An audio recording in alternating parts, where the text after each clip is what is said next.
Hello everyone, welcome to biology through. तो चलो फिर वीडियो को स्टार्ट करते हैं आज की वीडियो में हम जानते हैं इन्वायरमेंटल इम्पैक्ट असेसमेंट के बारे में। राइटिंग पे बिल्कुल फोकस नहीं होना चाहिए आपका, क्योंकि राइटिंग जो मैं जल्दी जल्दी में लिख दी और बहुत ख़राब राइटिंग हो गया है। और अगर आपको नोट्स चाहिए होगा तो मैं दूसरी वीडियो में अपलोड कर दूँगी नोट्स, तो नोट डाउन करना चाहो तो नोट डाउन कर सकते हो आप लोग, नो डाउट। तो चलो फिर वीडियो को स्टार्ट करते हैं। सोचो, अगर किसी भी जगह पे फैक्ट्री लगाना हो, हाईवे बनाना हो, dam, power plant, mining project start करना हो, तो क्या बिना सोचे समझे देना सही होगा? इससे क्या इफ़ेक्ट पड़ेगा? जंगल कटने लग जाएंगे, नदी जो है वो गंदी होने लग जाएगी, लोग बीमार होने लग जाएंगे और एनिमल्स जो है वो ख़त्म होने लग जाएंगे। तो आज की इस वीडियो में हम जानेंगे EIA को पूरी डिटेल्स के साथ। तो मतलब क्या हुआ EIA का? सबसे पहले इसका मीनिंग समझो। इन्वायरमेंटल इम्पैक्ट असेसमेंट का मतलब होता है किसी भी प्रोजेक्ट को शुरू करने से पहले उसकी स्टडी करना कि इन्वायरमेंट पर उसका क्या इफ़ेक्ट पड़ेगा। EIE का साफ मतलब हो गया, पहले सोचो फिर काम करो। इसका मतलब ये होगा कि फैक्ट्री लगाने से पहले, रोड बनाने से पहले, डैम बनाने से पहले हमें चेक करना होगा कि एयर पे कितना इफ़ेक्ट पड़ेगा, वाटर पे कितना इफ़ेक्ट पड़ेगा इसका, सॉइल पे कितना इफ़ेक्ट पड़ेगा और फॉरेस्ट पे कितना इफ़ेक्ट पड़ेगा और ह्यूमन पे कितना है इफ़ेक्ट पड़ेगा। इसकी डेफिनेशन की बात करें तो environmental impact assessment is the systematic process. ये एक सिस्टमैटिक प्रोसेस है to identify, predict, evaluate and control the environmental effects of proposed project before decision making. Decision लेने से पहले हमें सोचना चाहिए, हमें सोचना होगा। EIA का साफ मतलब यही होगा कि ये एक साइंटिफिक प्रोसेस है जिसमें हम पहले ये जांच लेते हैं कि प्रोजेक्ट इन्वायरमेंट को कितना नुकसान पहुंचाएगा। इसके ऑब्जेक्टिव पे आते हैं। इसका ऑब्जेक्टिव क्या हुआ? EIA का मेन एम होता है इन्वायरमेंट को प्रोटेक्ट करना, पॉल्यूशन को कम करना, सस्टेनेबल डेवलपमेंट लेना और फ्यूचर जनरेशन को सेफ इन्वायरमेंट देना। नीड क्या पड़ा आखिरकार EIA का? EIA का नीड इसलिए पड़ा कि आज के वर्ल्ड में पॉपुलेशन बहुत ज़्यादा बढ़ रही है, इंडस्ट्रीज़ बढ़ रहे हैं, व्हीकल्स बढ़ रहे हैं, सिटीज़ फैल रही है हर जगह। इस वजह से air pollution, water pollution, climate change, global warming, deforestation, loss of biodiversity बढ़ता जा रहा है।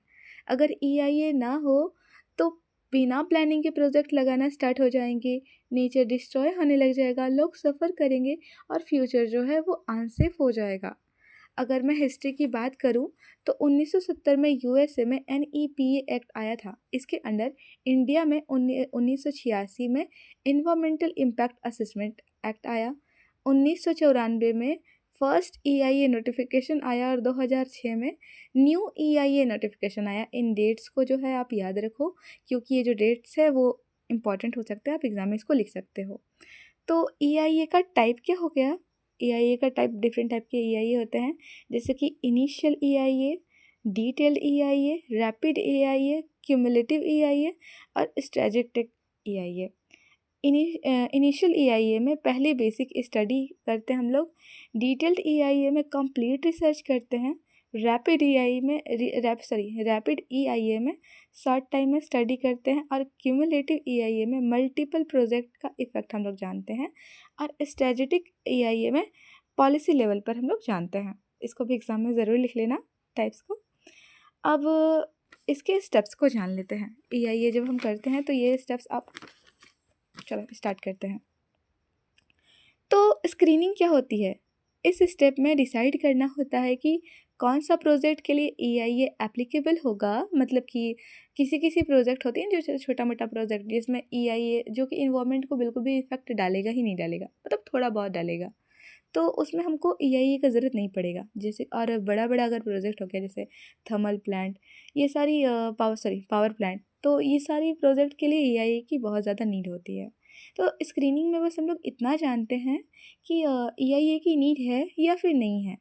और स्कोपिंग में हम लोग क्या जानेंगे, इसमें डिसीज़न लेना होता है कि कौन कौन सा इम्पैक्ट करना, स्टडी करना ज़रूरी है। जैसे air, water, noise, soil, forest और पीपल पे ये सब कितना इफेक्ट डालेगा। इस कॉपी में बस हम लोग इतना जानते हैं।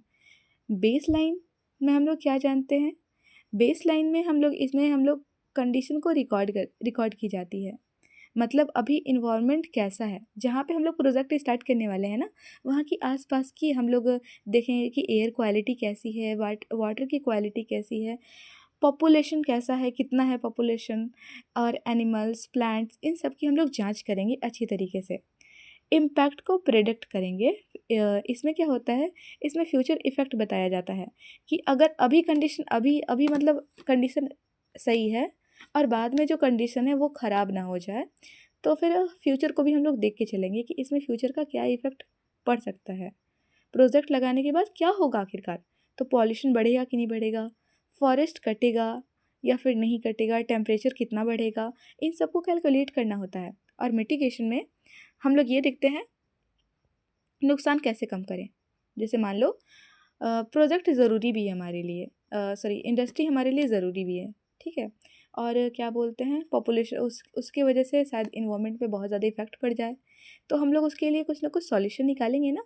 तो मिटिगेशन में हम लोग प्लांटेशन करेंगे, ज़्यादा से ज़्यादा पेड़ लगाएंगे, वेस्ट ट्रीटमेंट प्लांट करेंगे, नॉइज़ बैरियर लगा देंगे, वाटर रिसाइकलिंग कर देंगे, जिसकी वजह से इन्वायरमेंट पे ज़्यादा इफेक्ट ना पड़े।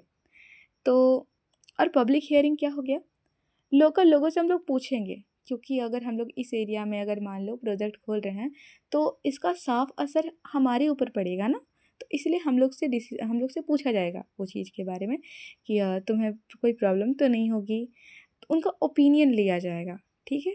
और फिर हम लोग को एक रिपोर्ट तैयार करना होगा जिसमें पॉजिटिव और नेगेटिव और सॉल्यूशन इफ़ेक्ट सब कुछ को डालना होगा।